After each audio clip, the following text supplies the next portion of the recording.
Now, until I began to adopt my own children, about 9 years ago, I spent a lot of time every year speaking to kids about writing in schools.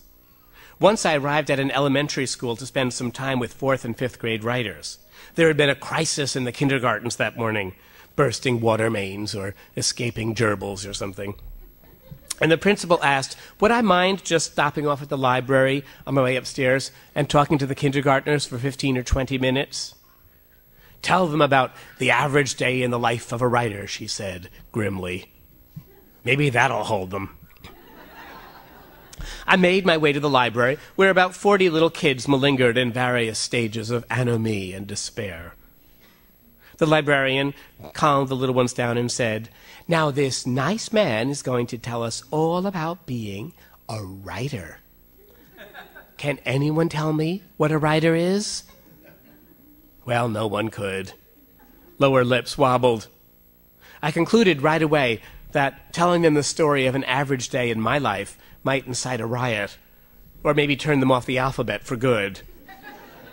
So I decided instead to tell them about an unusual day. Do you want to know where I went last week? I asked them. Nobody nodded, which I took as a mandate to continue. First, I put my second-hand IBM Selectric 2 typewriter in my car, I said. Then I turned on the ignition key, and the car went broom, broom. Then I got on the highway, and I headed toward the mountains of upstate New York. I made interesting sound effects to show these kids how the bald rear tire went pop, pop, pop, pop, pop, and then pop, pop, pop, pop, pop, pop, and then prrrr before it blew out, leaving me without a spare on the side of the Mass Pike.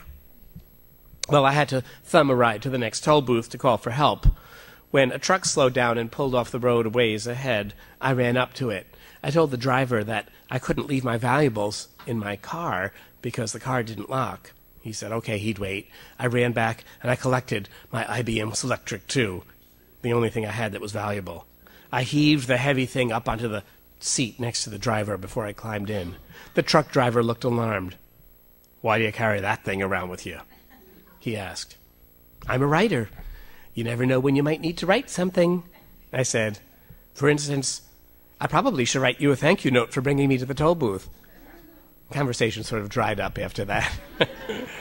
Eventually, though, I made it, hours later than planned, to the chalet I had rented in Indian Lake, New York. I unloaded the car with its new tire, and then I strode out onto the deck. Across the valley ranged some pine-forested mountains. As the sun began to descend, the mountains went pinkish. Back and forth on the deck, chipmunks were skittering, looking like rolled-up pairs of socks sent skittering along. I was so happy, I told the kindergartners, so relieved to be there at last, that I opened up my mouth and I sang, la, la, la, la, la, la, la, la, la. Now there were some wolves who lived in the hills on the other side of the valley, and they heard me. They threw their heads back in the air, and they howled back.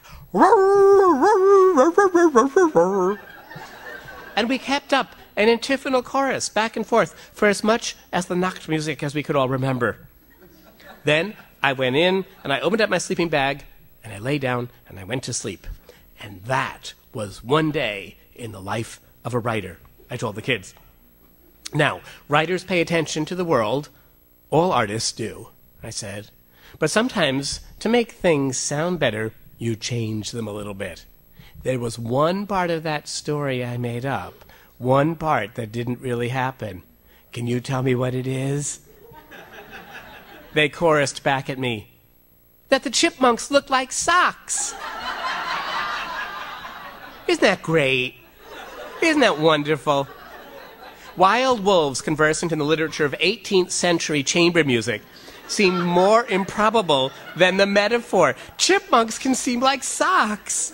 Socks can seem like chipmunks. It's such a magic spell in and of itself, a metaphor. The word metaphor from the Greek literally means to carry across, to transfer from one thing to another, or, in essence, to eliminate the boundaries so that one thing becomes another. The moon is a ghostly galleon. There is no frigate like a book. The house was made of gingerbread. Madame Bovary c'est moi. Elphaba throp, c'est moi. Metaphor connects the dots.